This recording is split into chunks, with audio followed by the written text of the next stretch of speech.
Boa noite a todos e a todas.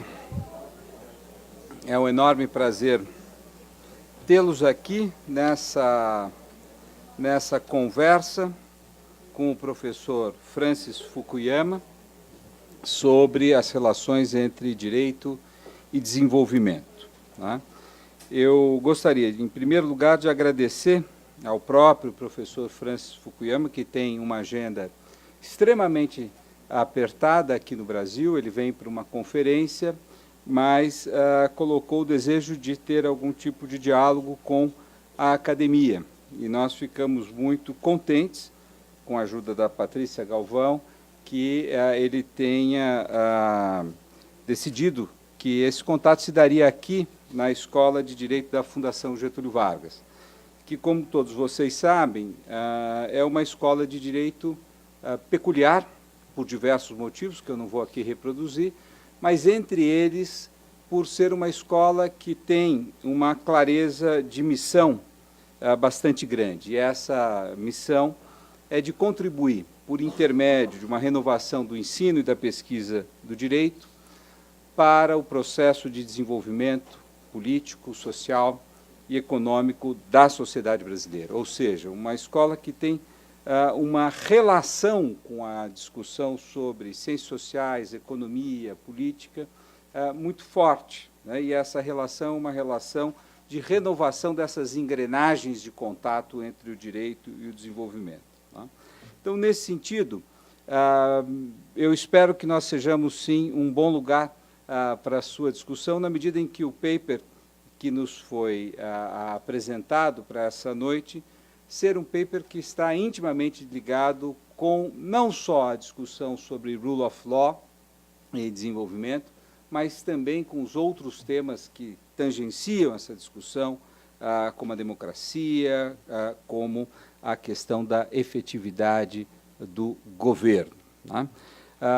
Como todos vocês conhecem, o professor Fukuyama é um dos intelectuais de maior impacto nas discussões sobre a questão do Estado, a questão da economia nas últimas décadas. Eu não preciso aqui repassar, mas relembrar que ele foi o autor de O Fim da História, e O Último Homem, de 92, que recolocou o debate sobre esquerda e direita de uma outra dimensão, mas ele vem escrevendo também muitos outros textos importantes nesses últimos anos. Eu não vou passar aqui toda a lista, né?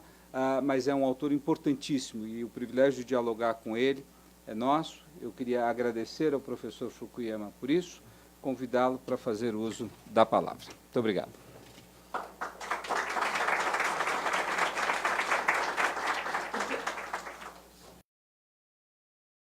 Okay, thank you very much. I'm really pleased to be here at the FGV. I've been a reasonably frequent visitor to Brazil. I spoke at the FGV in Rio, I think on my first visit back in the early 1990s. But obviously, as someone who's very interested in democratic development, watching the evolution of the Brazilian political system over the last 20 years, for me, has been, an extremely interesting process. And so I'm really happy to have this opportunity. I want to thank this institution. I want to thank Patricia Ferrara for facilitating this visit. So I'm going to talk about a very specific topic, which is how to theorize, conceptualize, and possibly measure the quality of government. And I should say right at the outset, I am not a lawyer, and I'm not an economist. I am a political scientist. And so what I say will have implications, I think, for legal studies. But my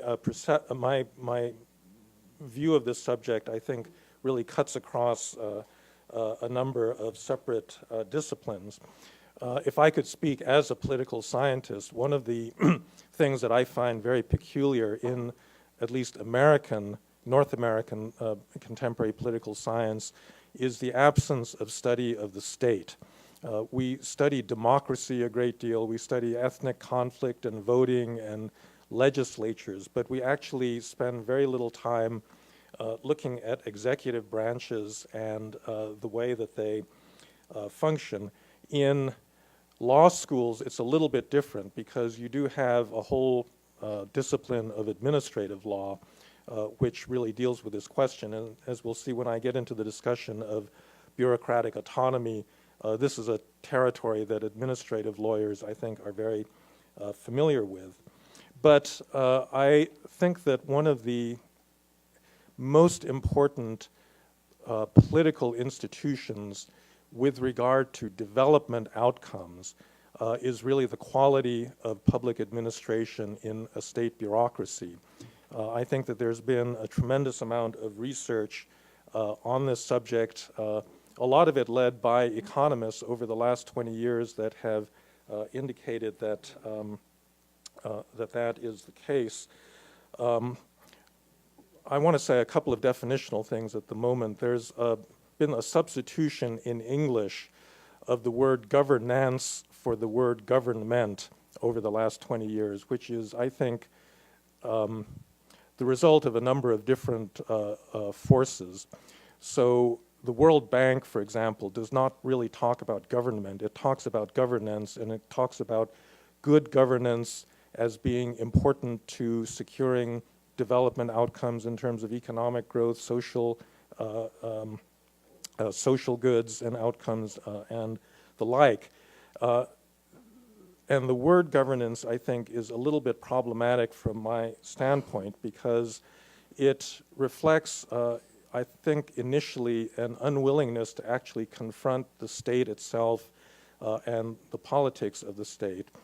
There was a period, I think, that began with Reagan and Thatcher where ideologically the high ground was held by people that believed that the state was the source of low growth and economic problems, and people did not want to talk about government or big government. And even when they wanted to talk about it in the context of an international institution like the World Bank, it was easier to use this new word, governance, instead of referring to the state itself. And in fact, over the last 20 years, there's been a big effort in the development community to bypass or substitute other organizations for the state.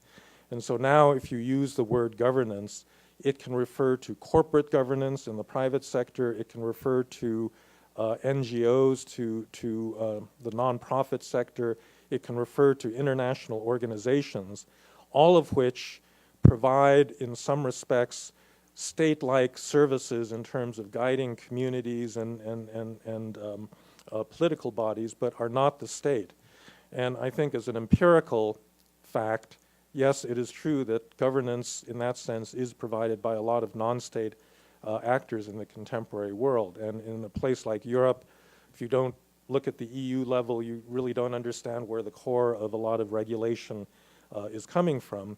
But I do also think that an old-fashioned emphasis on public administration and the quality and the ability and the capacity of states to actually deliver public services is still the core of many developmental outcomes. And unless we are able to focus our research and attention on improving the quality of existing public administrations, we're not going to get to the developmental outcomes that we want.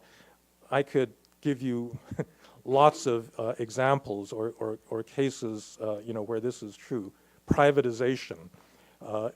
Even if your goal is to cut back the size of the state, if you do not have an adequate administrative infrastructure to actually value and sell and protect the minority shareholder rights of a privatized enterprise, it's not going to work well. And we had, unfortunately, a huge amount of experience with this in Russia and Ukraine and here in Latin America, things like the Telmex privatization, and so forth. It was a matter of state capacity. Even if the state wants to get smaller, you still need state capacity in order to oversee that kind of a process. Public utilities.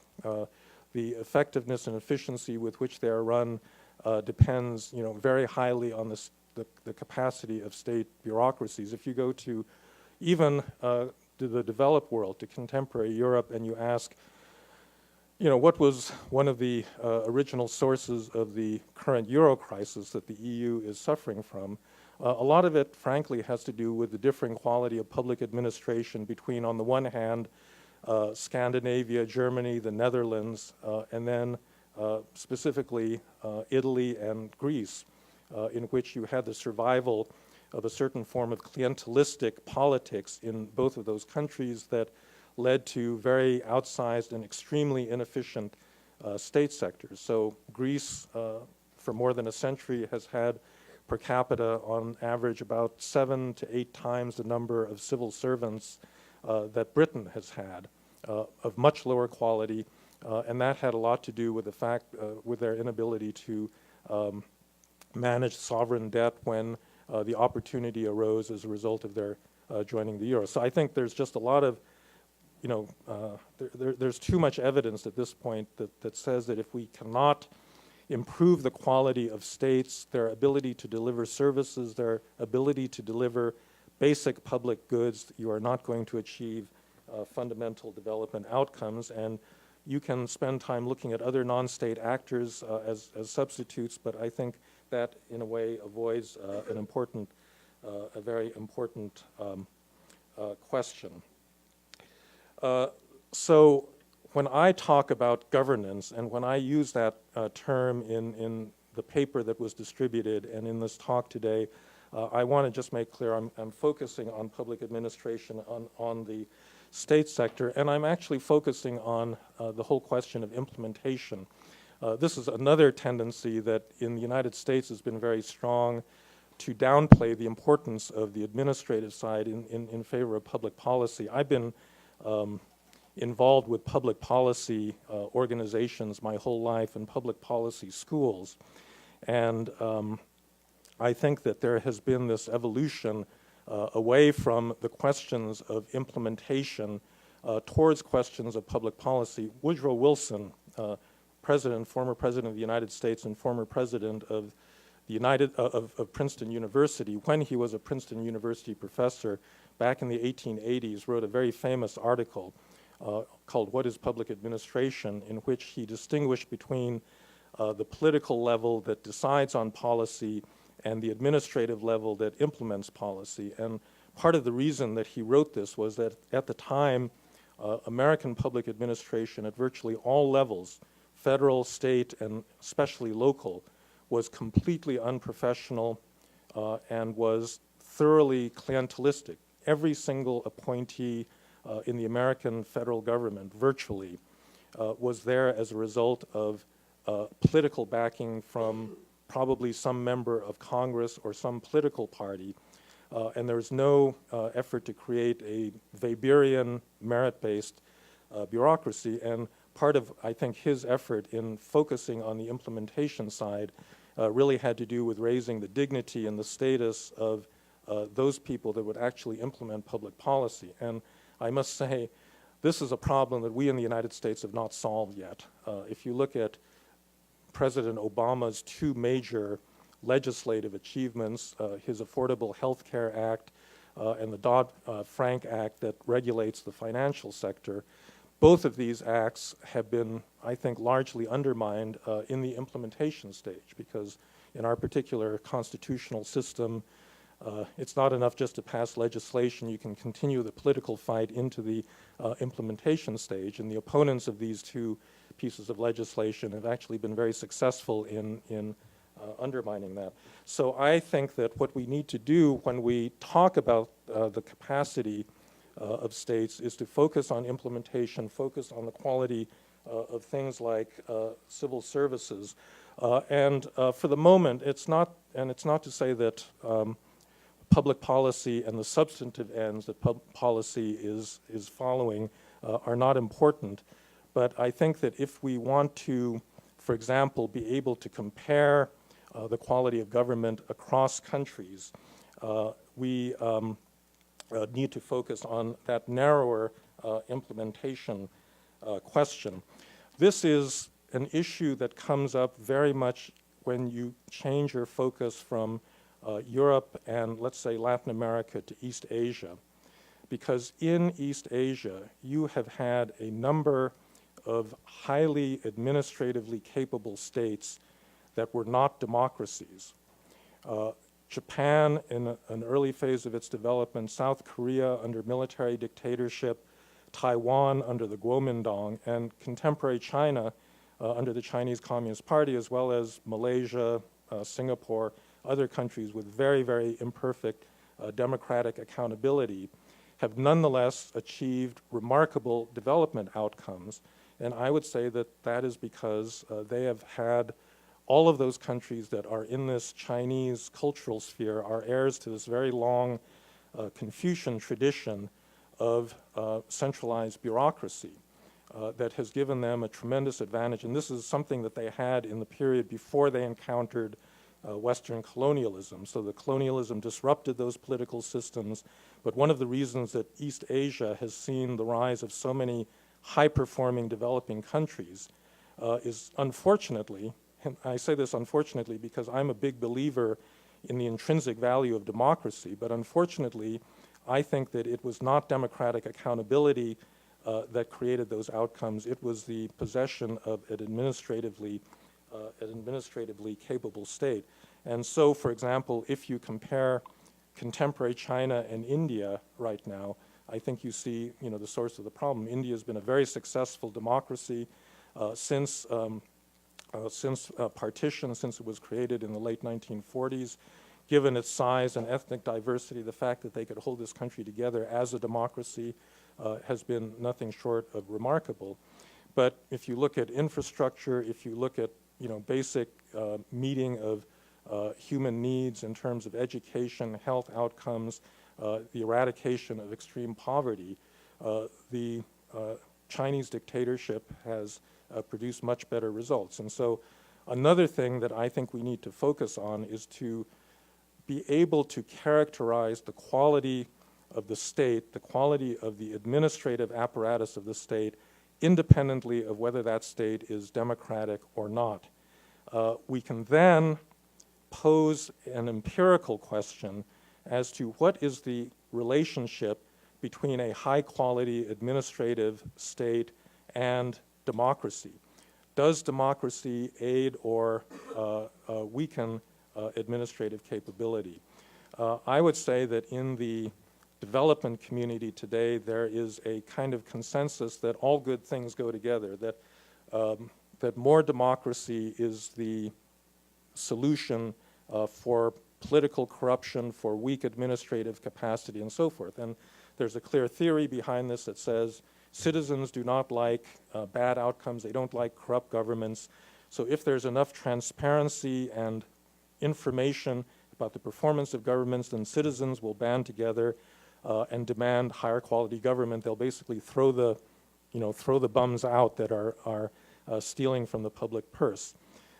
This is a theory, and I do not think that this is an empirically proven point. And again, I would point to some of these East Asian outcomes as throwing a little bit of doubt as to whether that tight union between democracy and high-quality administration actually exists. And in fact, if you look at the history of low-income democracies around the world, there's also a theoretical reason to think that they would actually produce bad administrative outcomes, because I think clientelism, for example, that is to say the politically motivated placing of supporters in administrative bureaucracies, is something that is almost universally characteristic of low-income countries that hold democratic elections, beginning with the United States, as I said, in the 19th century.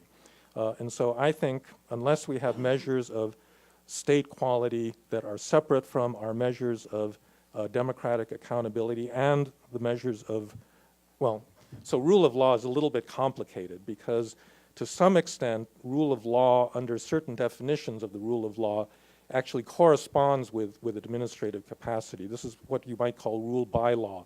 Can the government actually enact legislation and carry it out according to enacted statutes? But in another respect, I think, and in the more deeper respect, rule of law is actually a constraint on government. It's a set of rules that prevent executive branches from simply acting in a totally discretionary fashion. And in that respect, there's a tension, I think, between law and administrative capacity. So I'm simply making a kind of theoretical argument that we ought to separate the different components of a political system into the following. This actually comes from my last book, The Origins of Political Order, which actually was published last year by Rocco, so it's available in Portuguese.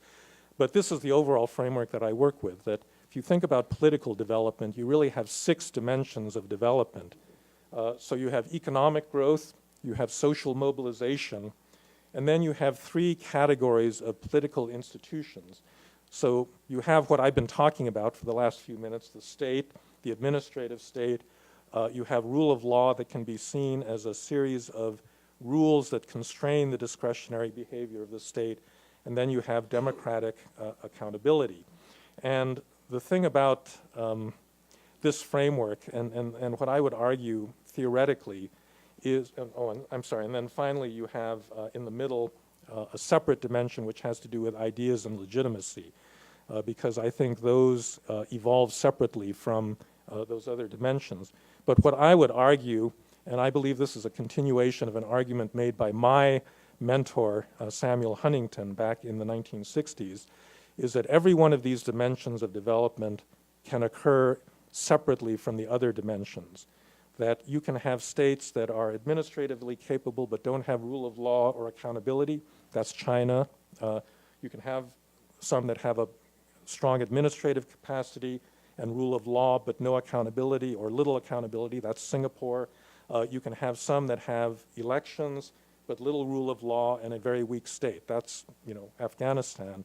And what we need empirically, I think, as social scientists to figure out is instead of positing necessary connections between these different dimensions of development, we simply need to think empirically as to what we know about the existing causal relationship. So I'm going to focus on that first box in the political, in the political set of dimensions, and talk about how you measure state quality.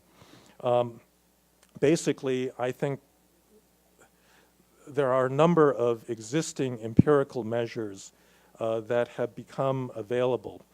Everybody has gotten into the quantification of political outcomes over the past 15 years or so, beginning with the World Bank. So you're probably familiar with the World Bank's worldwide governance indicators. That's actually, technically, it doesn't come from the World Bank. It comes from the World Bank Institute, which is a research arm that is associated with the bank, but it actually doesn't represent the bank's official position. The bank itself uses something called the CPIA to rate the quality of government in its different client countries.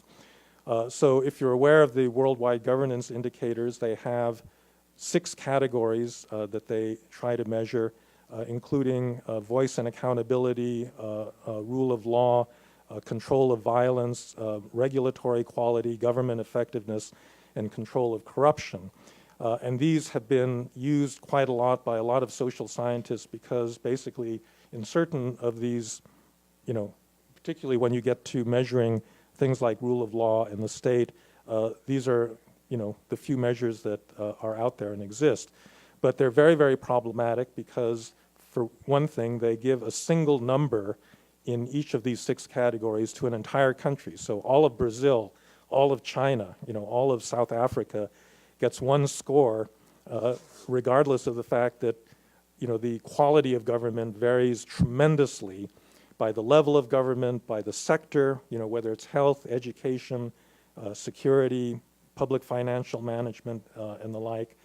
It obviously varies, down to an individual agency level. And so I think we need much more granular kinds of indicators to measure the quality of the state. There have been a lot of proposed ways of characterizing administrative capacity. So one of the common ones that my fellow political scientists use is tax extraction, the ability of a state to basically extract taxes out of its population. This, tells you something, because most extremely poor countries have very, very low tax extraction rates, 5 to 10% in many extremely poor countries, and most developed ones tax, 40, 50% of GDP.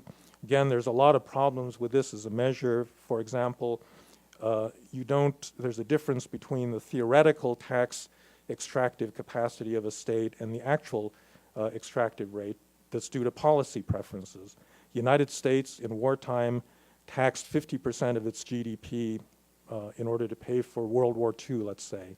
But right now it only taxes about 24% because for political reasons we don't like taxes, or we've got an important part of our political system that really doesn't like taxes.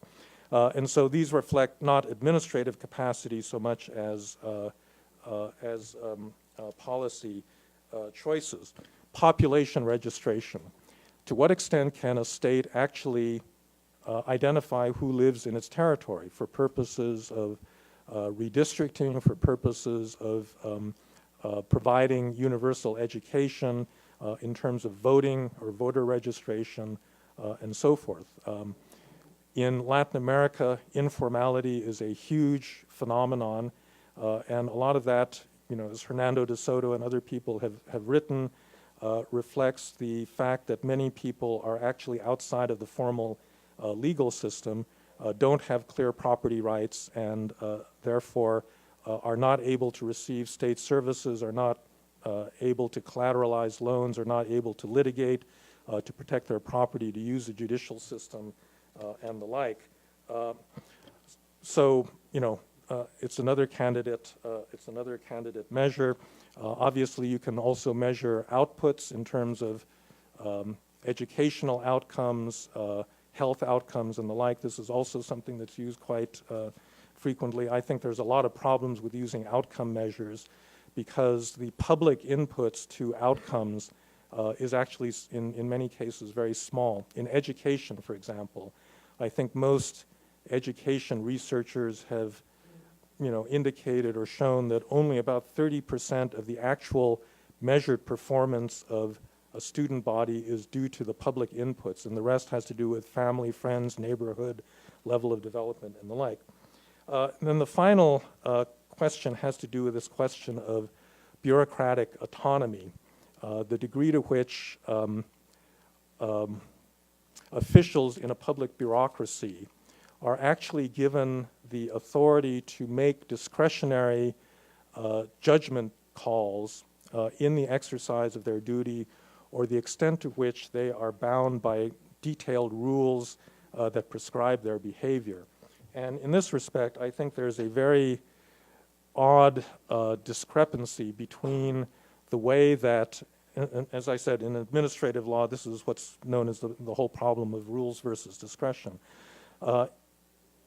There's a very odd conundrum in the way that we think about this with regard to low-income countries.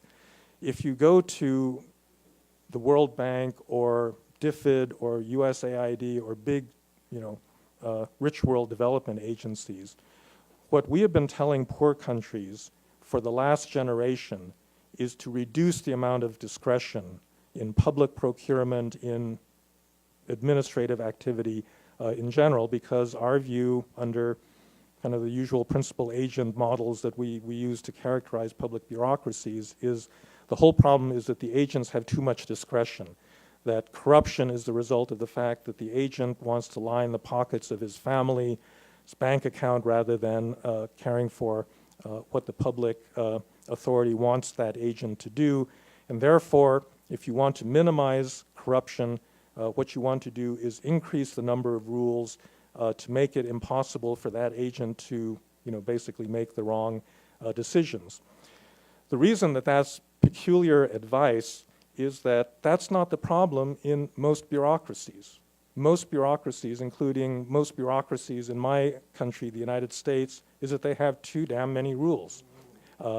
Public procurement, in the United States, if the Department of Defense wants to buy a new airplane, it's subject to something called the Federal Acquisitions Regulations, which is about 6,000 pages of extremely detailed procurement rules.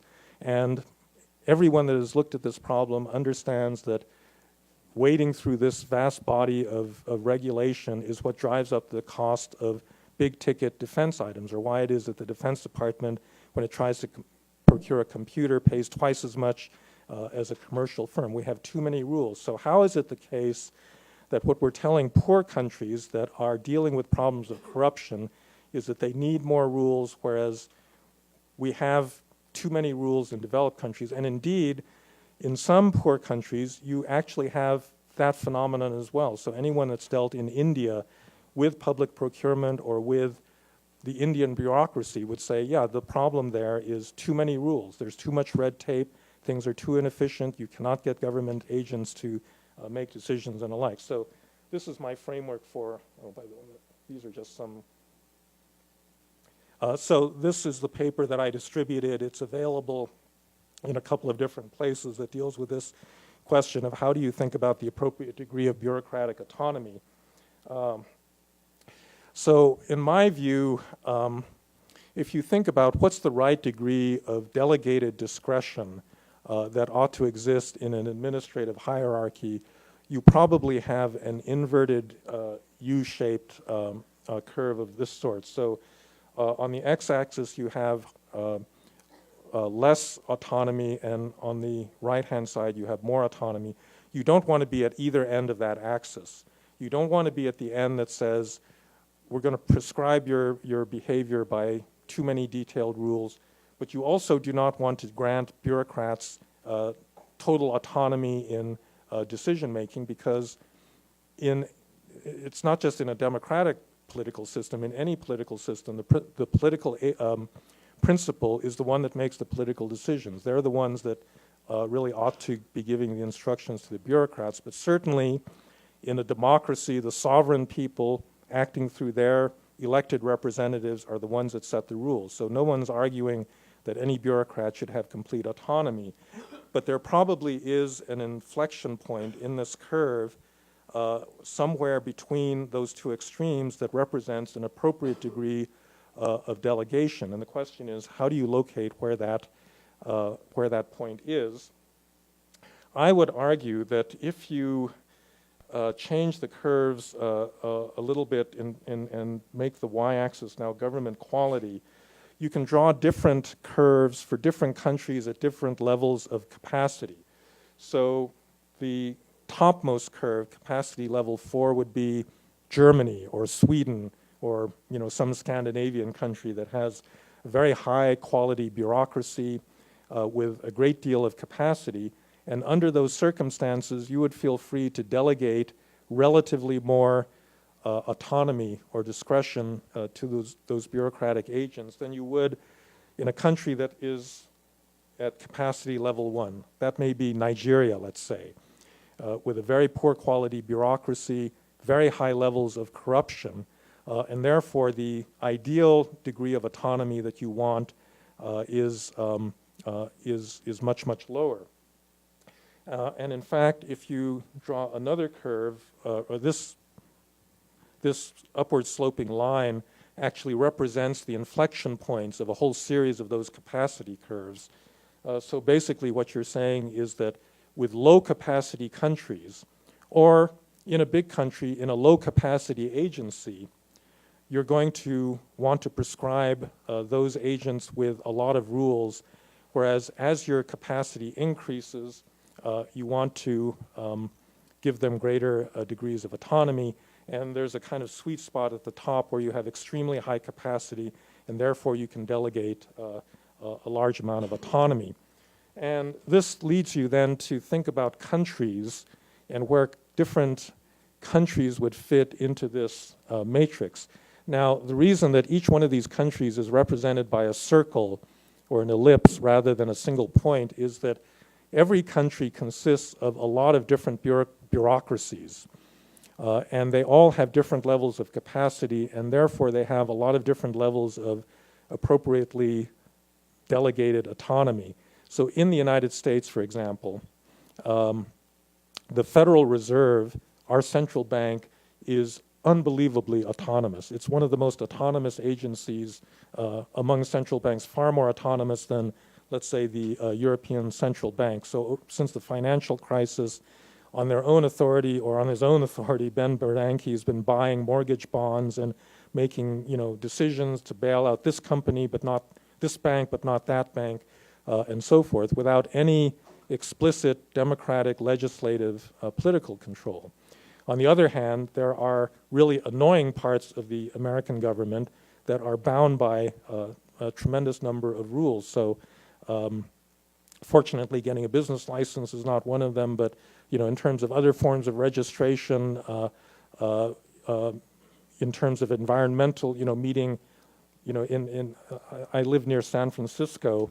They've been trying to build this extra on-ramp to one of the big bridges in the Bay Area, and it's taken 7 years trying to get through all of the environmental qualifications that you need to do a big infrastructure in a big American city these days. And so there are other areas in which you're excessively constrained by rules. So every country is actually on this diagram a circle, some of where they've got some agencies with a high degree of capacity and others with low capacity, right? So I don't know. I just put Brazil kind of in the middle of this thing because it seems to me that Brazil has evolved, and this is one of the things that I've watched, in the years since I've been coming to this country. There are certain parts of the Brazilian government that are extremely high capacity. So the central bank, the finance ministry, the development bank, Petrobras, they're all staffed by high quality. I mean, I know that there's a degree of politicization, but again, you have to look at this as a dynamic process over time, where the quality of these institutions, and these kinds of islands of bureaucratic quality have been expanding since the let's say since the debt crisis in the 1980s, whereas other parts of the Brazilian government are terrible, especially as you get down to local level in particular parts of the country and so forth. And so Brazil itself would represent, a big scatter plot of different capacities, and therefore different degrees of, the appropriate level of delegated autonomy. And this then leads to something like this chart, which is the policy chart, which tells you where you want to move. Everybody should want more capacity. The trouble with building capacity is that it takes a lot of investment. It's basically education. You basically have to train civil servants. You have to give them qualifications. You have to subject them to kinds of rigorous, examinations and promotion criteria and so forth. And very few countries can do this rapidly. This is like a generation-long, effort. And as I take it, this foundation was established really to push Brazil up, that capacity ladder. And it's been very successful, but it's a very, very slow process.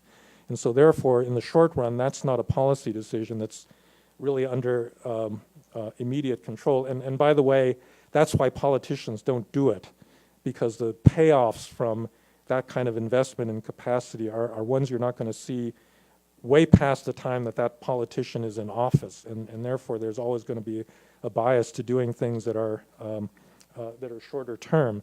But you can move on the x-axis dimension towards either greater discretion or more rules, and I think that you can distinguish, which direction you're going to move by what level of capacity you're at. So Nigeria, a very low capacity country, needs more rules. There's too much corruption, and you can bound that corruption by having, for example, more detailed procurement rules.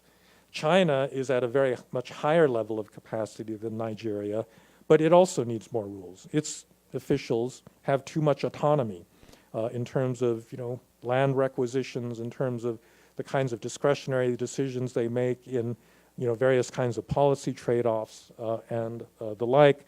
I would say that for the most part, the United States needs fewer rules in many areas because we are, excessively bureaucratized.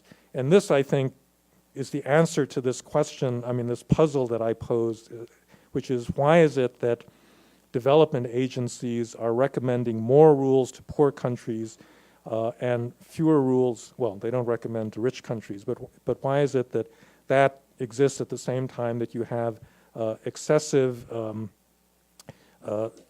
legal constraints on many kinds of administrative decisions in rich countries? So just to conclude, I'm actually in the midst of I'm not basically one of these quantitative social scientists, but in this particular project, I do actually have something called the Governance Project at Stanford that's trying to develop some better quantitative indicators of state quality and capacity, including measures of state autonomy of the sort that I've just outlined. If any of you have any suggestions for how to go about doing this, they would be very helpful. We're actually going to start with China, because I think that our existing measures of the quality of the Chinese state are, we just don't know enough about that. So just as an empirical data gathering exercise, we're going to start with China, but we also want to do this with other large, complex countries. Brazil would be an obvious target, and there's been some interest in the Inter-American Development Bank at helping us work towards this goal. So if any of you have any comments or suggestions about how to actually implement something like this in this country, or the more general theoretical question, I'd be very eager to hear them. So thank you very much for your attention.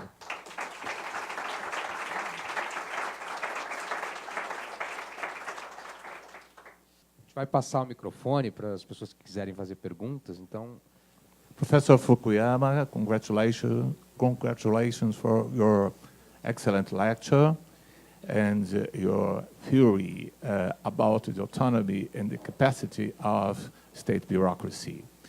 I have two basic questions. My first question has to do with if your proposal may also be used to assess the judicial power performance. My second question is if the concept of state autonomy or the bureaucracy autonomy may be sustained in a situation where there is a growing trend in relation between bureaucracy and different social sectors. Mm-hmm. Okay, so actually this is something I'd be very interested in hearing your opinion about. So I'm not, as I said, I'm not a lawyer, but it seems to me that this framework ought to work in the judicial branch as well, because there are many parts of the judiciary that are given degrees of autonomy, different degrees of autonomy. So judges have autonomy, prosecutors have autonomy. In the United States, prosecutors have a tremendous amount of discretion in bargaining, in plea bargaining, in bringing criminal charges against various defendants. And I suspect that there's probably a similar kind of trade-off between capacity and autonomy in making that decision as well. There are theoretical reasons, I think, why you'd want less autonomy, and more democratic control in certain, classes of cases. But in terms of the flexibility that different parts of the legal system have, and especially when judicial corruption is a very big problem, I would think that this framework would apply. But that's a question I would pose to the lawyers in this room, since, as I said, this is not my area. I'm sorry, the second part of your question was? The autonomy of bureaucracy in relation to other kinds of social sectors. Well, so I think that one of the interesting things that's going on in the world today is that the demand for quality government is increasing across the board. And that actually, if I can go back to this slide, economic growth produces social mobilization.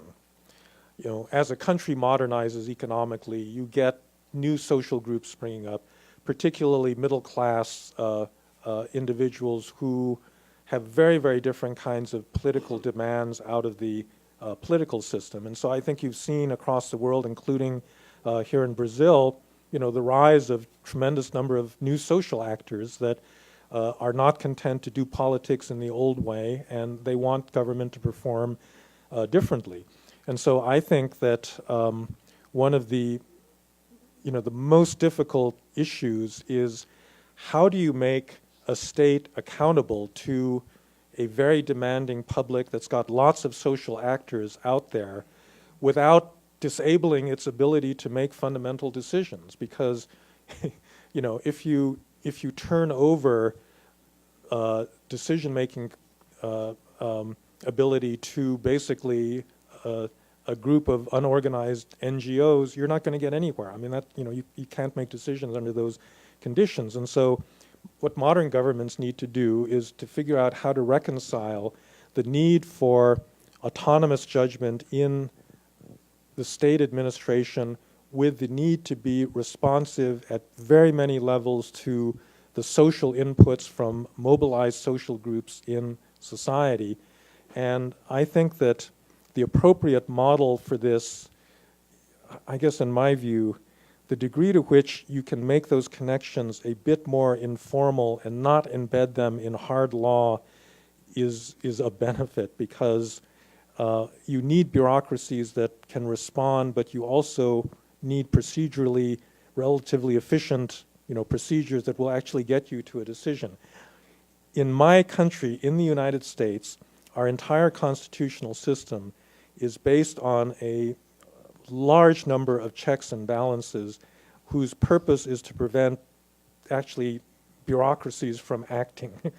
And the reason we get such bad, I think, policy outcomes is precisely because we've mobilized now so many different political actors to be able to veto the, you know, the ability of the government to do anything, that we've not passed a budget in like 3 or 4 years. I mean, we go around preaching to every developing country that they should have, you know, medium-term expenditure frameworks and plan their budgets out 5 years in advance. And we've not been able to pass a budget, you know, in the last 3 years. And so I think that this is kind of one of the critical issues in democratic governance, that how do you get public input that is responsive and flexible to rapidly changing social demands, and yet not have it, you know, essentially freeze the decision-making capacity of the government to actually deliver services and decisions. It's so interesting. I want to jump in. I'm Jedediah Cronky, a professor here at DIREITO GV. And as I say, very much appreciate the talk, because the very field that Woodrow Wilson helped establish in the United States of public administration very much doesn't exist, right? Degrees in public administration. There used to actually be programs in public administration, no longer exist. Several members of my family had those degrees and believed in civil service and such. But I wanted to push back on two sort of aspects on the comparative side. And you're right in that when I read your paper, the very first thing I thought of was, one, administrative law, right? And second, jurisprudential debates about rules and standards. And one of the really interesting things that I think would assist is that one of the areas that's been the most aggressive on the comparative level internationally has been comparative administrative law, right? And in that, and especially like Wilson himself and Frank Goodenow, many of the early theorists of the administrative state talked about the relationship of the judiciary, right? You can talk abstractly about rules and standards and how specific mandates are, but ultimately when it comes to the judicial review of this, right, that's a third factor that complicates things. And even in places like China and Singapore, they've passed administrative litigation acts, right, to try to, and this has been a big growth in the field that's improved it, is you can even in an authoritarian regime, non-democratic regimes, have a theory of the relationship of the judiciary. Right? So on one level, I think that's definitely an area where people are grappling with these empirical issues about what does autonomy actually mean. Like, there are people actively doing this, and I think integrating the judicial aspect would improve the theory. The more on the challenge side is, as an implication of this, people in this field have run up against the sort of incommensurability of certain values. Right? So if we look at the progression of your paper and we take out capacity as an avenue of reform and focus on calibrating autonomy, I think you're still going to see these sort of values as far as how people look at expertise, and this becomes a barrier. So, for example, the second you lay out these things about the United States, I hear in my head people saying, this is this isn't a bug, it's a feature, right? And I'm sure you've probably already heard those exact words, right? We don't value, going from the Jacksonian period on, right, expertise. We don't trust expertise, and so it should be this way. On the flip side, when you talk about China moving here, I can hear my Chinese friends saying, well, we value expertise, and you have to have a central administration that has very few rules. You can do whatever you want on the local level, because this allows the flexibility that allows us to have this macro scale. On the flip side, when you look at this in the context of scale, you also have other interesting comparative examples like Singapore, high trust of expertise, efficient, small country, and then you look at like Switzerland, again, small, efficient, but with a relatively less sort of favorable attitude towards expertise and local participation at a number, democratic inputs at a number of different policy and administrative levels. So in that sense, do you really think, like, who is ultimately your audience then for this? Like, in the sense that who's going to get beyond output measures, right? I see these debates and people say outputs are flawed, but ultimately, you know, you put them out there, people make their decisions, and you're not going to be able to transcend arguments about outputs because of these incommensurable issues in the nature of expertise. Okay, well, on the first point about the judicial element of it, I didn't get into it in this presentation, but you're right, that's a very important comparative dimension. And there I would say actually there's a similar kind of inverted U where you can have too much or too little. And so you're right, in China and other authoritarian countries, you do have some degree of low-level judicial review of kind of ordinary government decisions. You can't review, you know, the standing committee of the Politburo and whether they're complying with the law, because they don't have to, but you're right that that's the case. On the other hand, I think in the United States, we use our judiciary for enforcement purposes in situations where many European parliamentary democracies would use an administrative hierarchy. And I think that that's a very inefficient way of doing things. So, you know, this example of that, you know, the new part of the Golden Gate Bridge, part of it is people litigating in court over the period of, you know, 6-7 years to stop the government from doing something or to force it from doing something, whereas in Europe this would simply have been, you know, run through a bureaucracy charged with building the bridge, and the bridge would have been built in a couple of years. On the question of how do we value expertise versus democratic control, yes, you're right that different countries with different political traditions line up differently in terms of that, but every country needs expertise. And I would say even in expert-hating America, if you look at public opinion polls about what parts of the government are the most respected, they are inevitably the most technocratic. The military, the Supreme Court, the FDA, you know, even the Federal Reserve. Who is the least respected in the United States? It is the House of Representatives, the most democratically accountable part of the American government. So I think even Americans have this sense that pure democracy leads to a bunch of, you know, grandstanding politicians getting up and making really bad decisions, where if you had, you know, given this to more competent people to decide, we would have gotten better outcomes. So I think every country has to face this, you know, it really has to face this need to balance expertise and democratic accountability. Professor Fukuyama, I'm Isaac Coelho, a part-time professor in this school. I appreciate the rationalization that you make of linking development in the East Asia countries to the high quality of the public administration under the Middle Kingdom and so on. There is a slightly different vision on this, put forward by Professor Kyung Chu from Korea.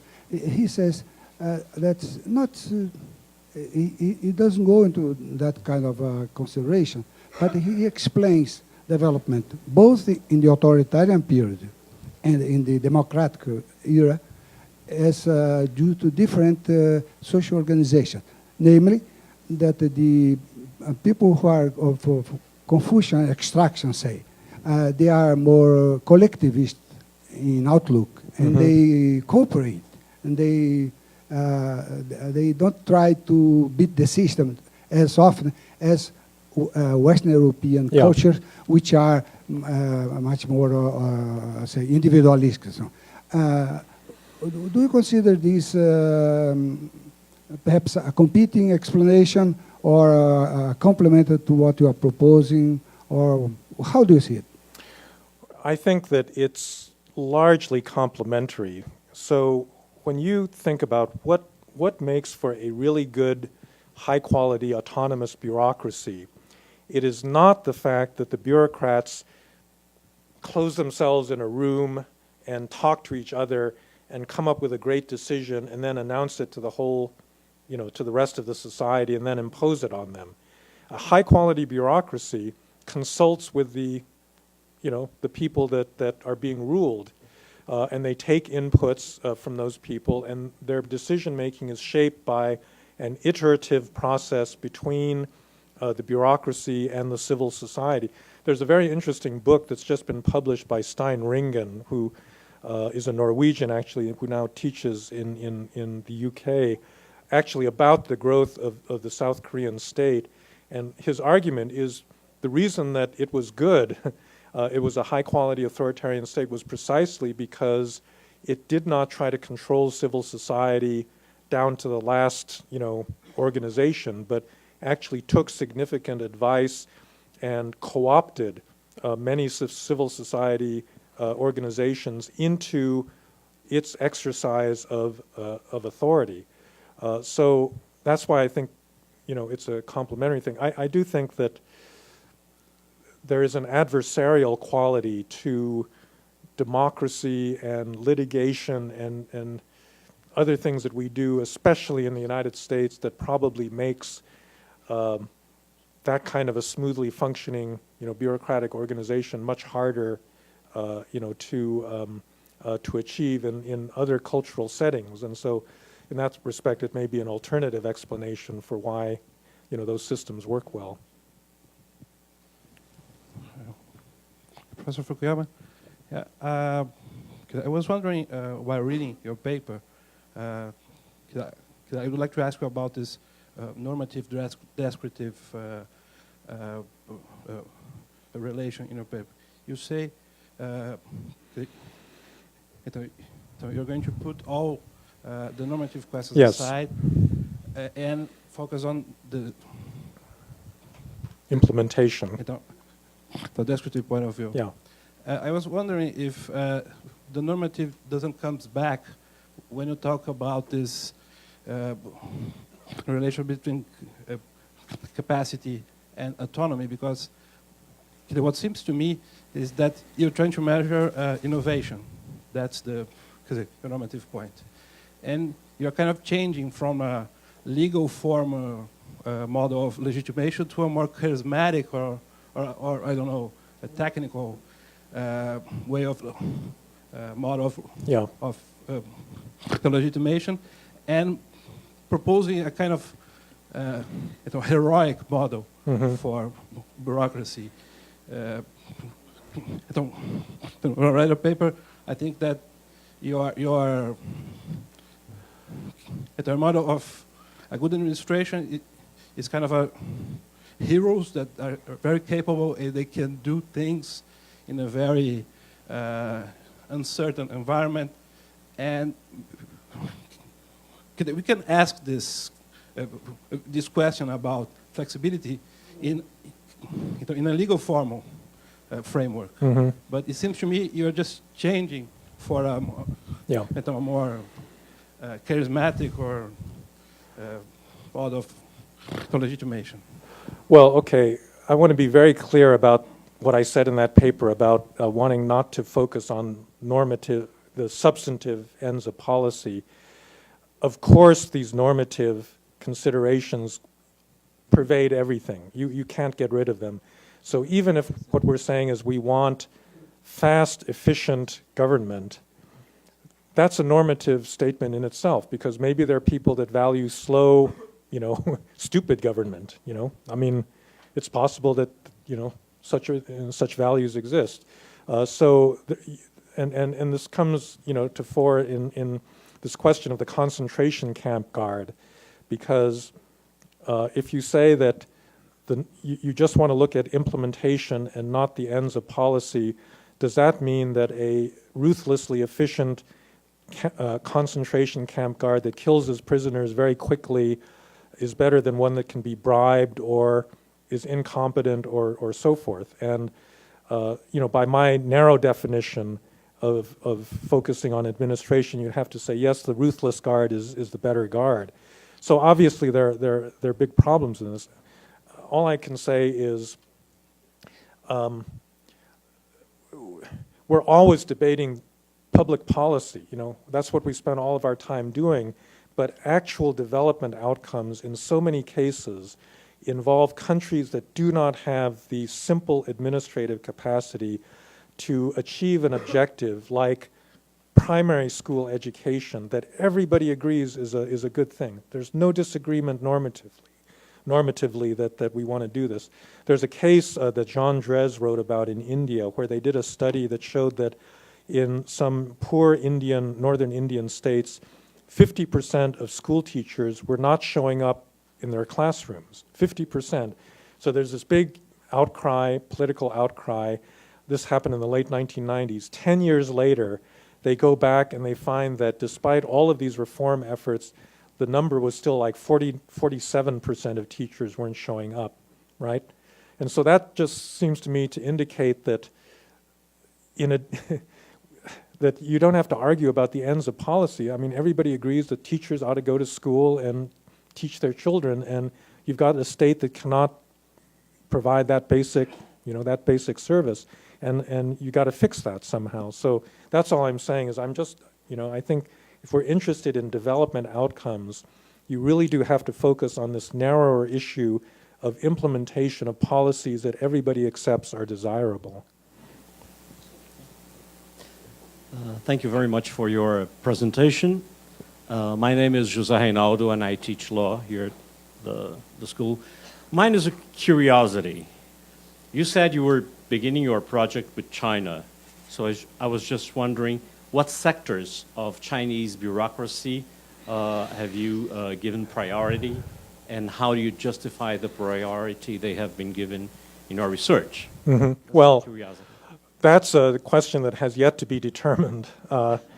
One of the things I want to do is actually try to come up with these measures across all of the sectors, because they obviously differ tremendously in terms of quality. So I would say that if you look at macroeconomic policy management in China, they've been amazing over the last 30 years, better than the United States, better than people running the EU in many respects. If you look at food safety, it's terrible. It's just awful. If you look at environmental protection, it's awful. If you look at local governments, grabbing land from peasants without adequate compensation, it's awful, right? So that's why I think that we don't have any good, real empirical handle. And I'm making these generalizations on the basis of anecdotal evidence. And all I'm trying to do in this project is come up with a more, evidence-based, empirical way of assessing. If you look across all sectors of Chinese government, what does it look like? What is the actual quality? And just as in the case of Brazil or India or any other large complex country, there's not a single answer to that, because the quality varies tremendously from one, part of the government to another. Professor, just a minute. We have about 15, 20 minutes, not more than that. So I would suggest if we could collect some questions, and then you could answer them, okay? Please. Yes. Okay. Oscar Vieira from FGV. Yes, I understand your effort to create distinctions between the concepts. So one thing is democracy, another thing is governance, another thing is rule of law.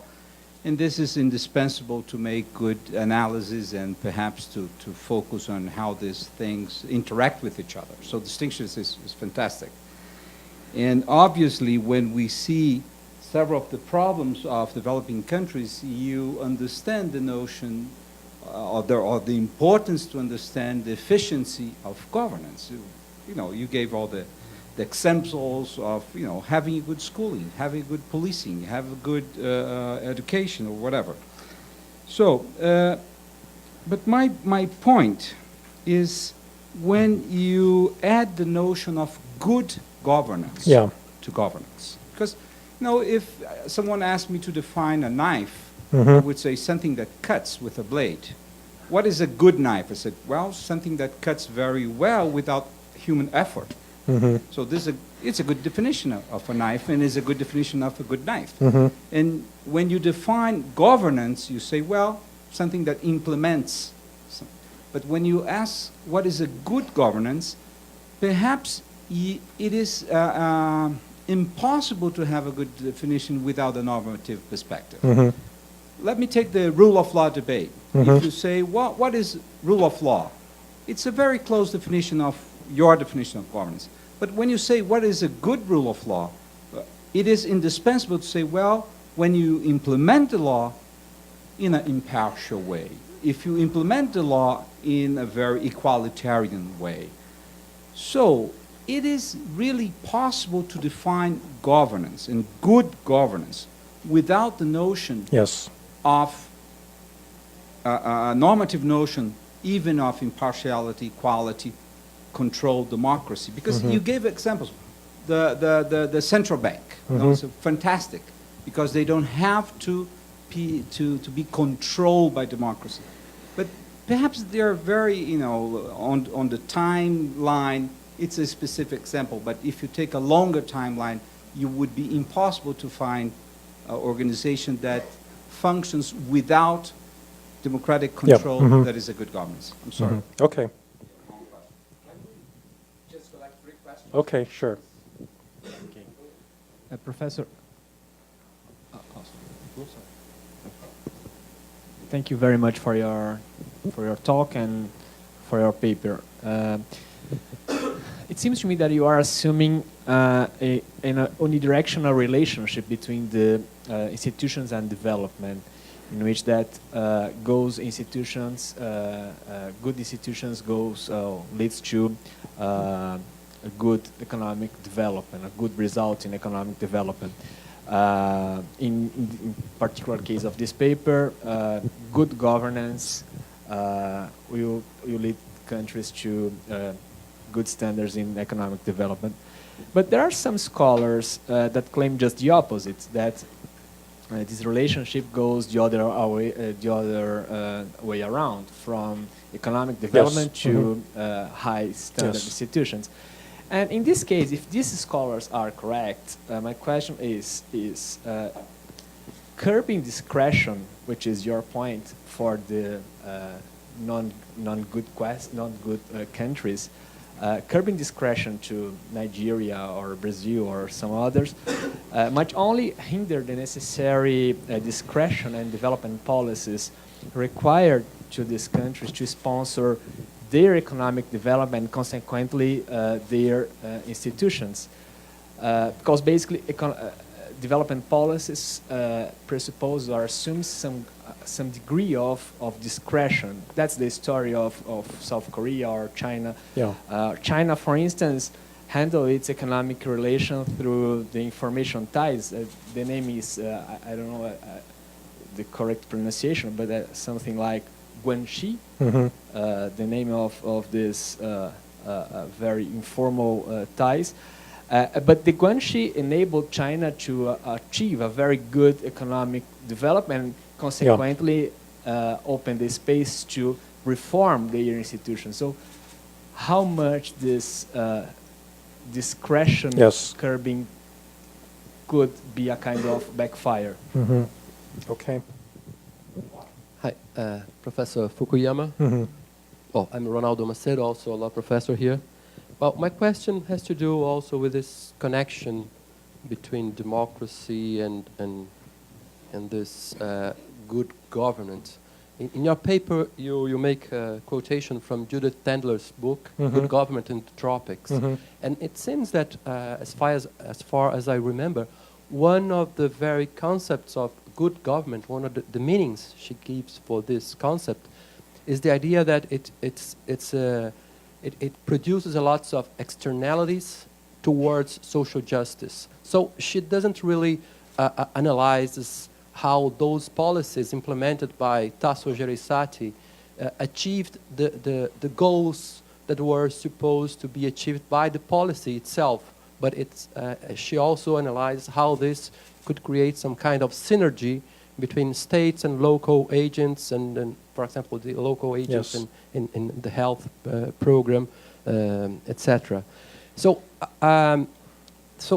my question is also connected with how to connect this with the value of democratic, and the second question also connected with this one is, what's your criticism, or what's your idea about the idea of this democratic experimentalism that has been developed by Charles Sable and Danny Roderick and many others, who try, it seems that in a different track, different than yours, this idea of how to connect development and democracy. Okay. Okay. So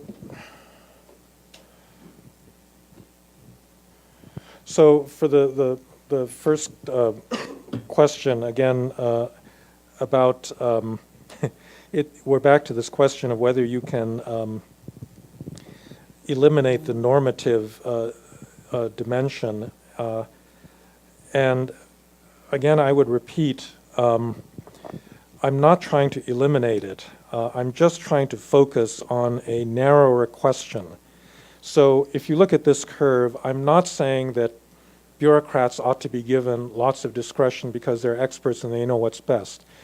Any bureaucracy has to be under democratic control, including these independent central banks. So the Federal Reserve is still democratically accountable. Congress could abolish the bank tomorrow. We're going to nominate a new Fed chairman, and there's going to be a democratic debate over whether Janet Yellen is the right, president for the bank. But having made that basic democratic decision, at that point we delegate a tremendous amount of power to someone that has a lot of capacity and expertise. So you're right that I actually don't like the word good governance just because I think it mixes up too much the normative and the implementation parts. That's why I actually was focusing more on just things like capacity and autonomy as measures of government quality. And then you can raise the question, is it being used for good purposes or bad purposes? You can use both capacity and autonomy for really bad purposes, like the German and Japanese militaries in the 20th century were both they had a huge amount of capacity and they were very, very autonomous, and they got those countries into really big wars that were disastrous, right? So all I'm making is a plea that we just need to be able to measure that degree of capacity and autonomy, and we're going to argue about the ends of policy nonetheless. On the question of institutions and development, I do not mean to say that you've got to have really high quality institutions before you can develop. Empirically, that's nonsense. Britain, the United States, as I said, it had a very, very clientelistic, low quality bureaucracy in the late 19th century, in this period when it was industrializing and growing economically and educating children and doing all these other things. And so there's obviously a two-way causal relationship between institutions and development. For one thing, you cannot have high-quality institutions without having a resource base. So the United States today spends about $17,000 per capita on government services for every man, woman, and child in the United States. Afghanistan, with its own resources, spends about $20. So what can you buy with $20 per person? Nothing. So you don't get good quality governance. So obviously, economic development aids institutional development, and institutional development aids economic outcomes. So it works in both directions. Whether curbing discretion might actually hinder outcomes, yes, that's possible, but I still think that relationship with capacity is what makes the difference. So in East Asia, for example, you had highly discretionary planning ministries that were able to guide macroeconomic policy with relatively little interference from, political actors, and that was extremely important. That's why they could have an industrial policy and run it, fairly successfully. But those planning ministries were full of PhD economists. They were really, and that's where I think these cultural traditions matter, because there's just such an emphasis on high quality, bureaucratic government that compared to other parts of the world. Whereas I'm sure that you could locate a lot of bureaucracies in this part of the world that you would not want to grant similar autonomy to, because they just, they'd make a mess of it. So I still think the framework works. I don't think that Judith Tendler or Chuck Sable or Danny Roderick, any of these people are necessarily saying anything different than what I'm saying. The emphasis may be a little bit different. You need democratic input and you need democratic control over public institutions. There's no question about that. But the form that public control takes matters a lot. The worst form it can take is when democratic politicians staff the bureaucracy with their own supporters. That's what we call patronage or clientelism. But in the United States, we don't have that. We have members of Congress, writing tax exemptions for important interest groups and, interfering in the implementation of laws. And that's another form of democratic control that I think leads to very poor outcomes. And so what you need is a better balancing of bureaucratic efficiency with the need to take public input. So, so I think that's the goal that we're all aiming for, is a more efficient way of making government responsive to democratic demands for what the public wants, but doing it in a way that, doesn't procedurally tie you up to such a degree that you just can't make a decision. And that's where I think a lot of, public agencies in many democratic countries are. That's India's problem. India cannot do a big public infrastructure project. Municipal water, electricity, airports, they just can't make the decision because their system gives all these democratic stakeholders, civil society, organizations, they all have a veto over what goes on, and so they don't make any decision at all. And that's why, I think they're being left behind by, by China, which is at the other extreme. I mean, they're way too decisive in not, caring about citizen rights. But in that respect, the Indian solution is not a good one. Hi, Professor. My first question goes in a way that you quoted in your article about surveys. I want to know expert surveys. Expert surveys. Mm-hmm. Yeah. What kind? I want to know. You talk. I want you to talk a little bit more about this. What's wrong with them?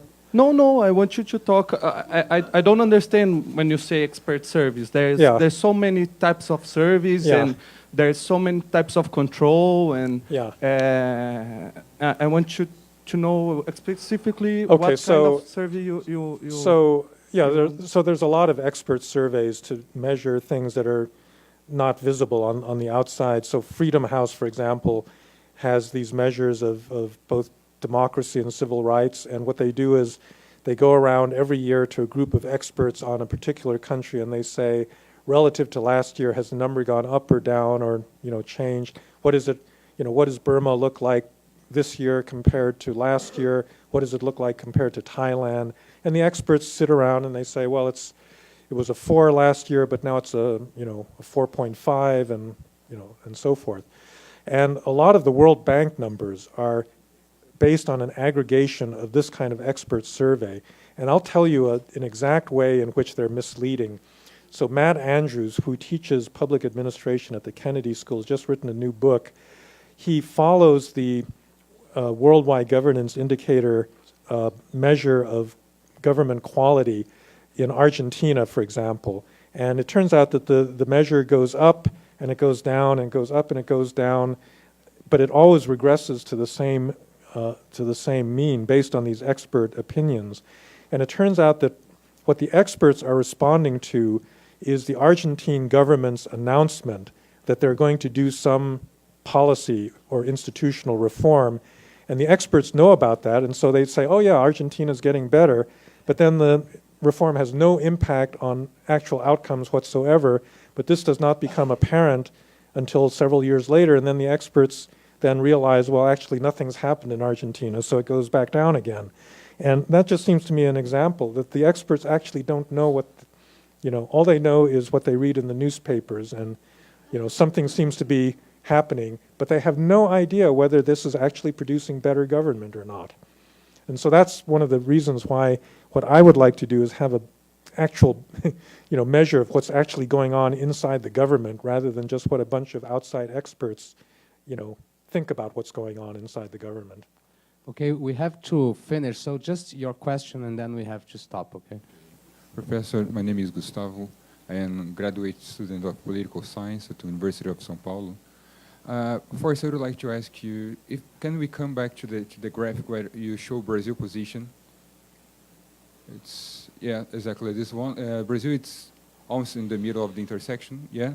I'd like to ask you, how do you see the relation between economic growth and social mobilization in Brazil?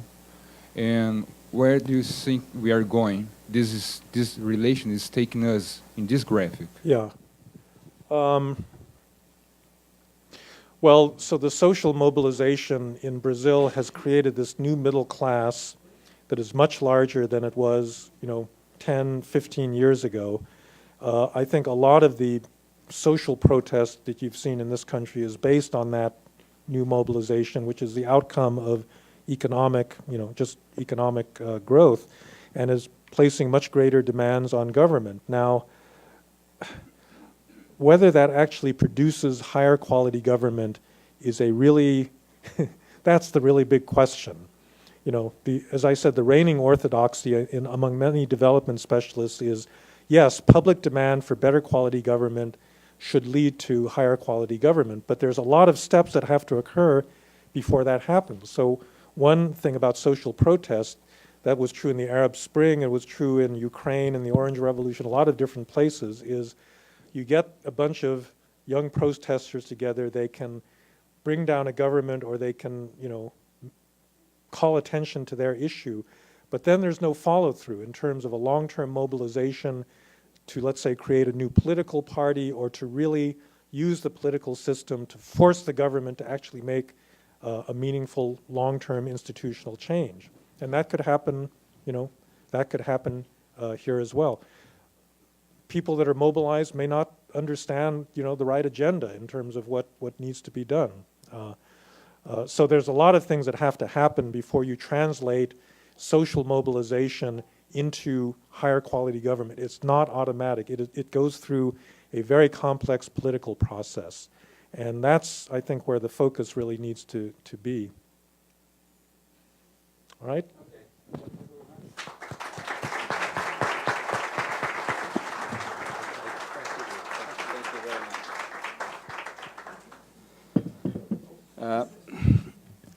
Bom, eu vou cometer a indelicadeza de falar um pouquinho em inglês, porque assim eu consigo agradecê-lo corretamente com o resto do público. So, thank you very much. It was a very enjoyable talk, a very thoughtful talk, a very provocative talk. But most of all, for us, I think it is very coherent with what we are doing here, not in terms of exactly ideas that we share, but the parallel process of lawyers trying to understand the relationship between development and law. And I was talking with my colleague Mario that organized a seminar, a month ago, which is a seminar that brings together the best paper of each of us on the theme every year. And one of the conclusions in the end is that if there is one idea that should be taken more seriously by us in understanding this relationship, is the idea of discretion. So in some ways, it reproduces the same idea. What kind of autonomy I will give, what kind of rigorous, strict application of law we are giving. And discretion is what is different in the country that tries to mobilize its legal system to provide development. So I think it's a good convergence in terms of ideas, and I thank you very much to share your ideas with us. Thank you. Thank you.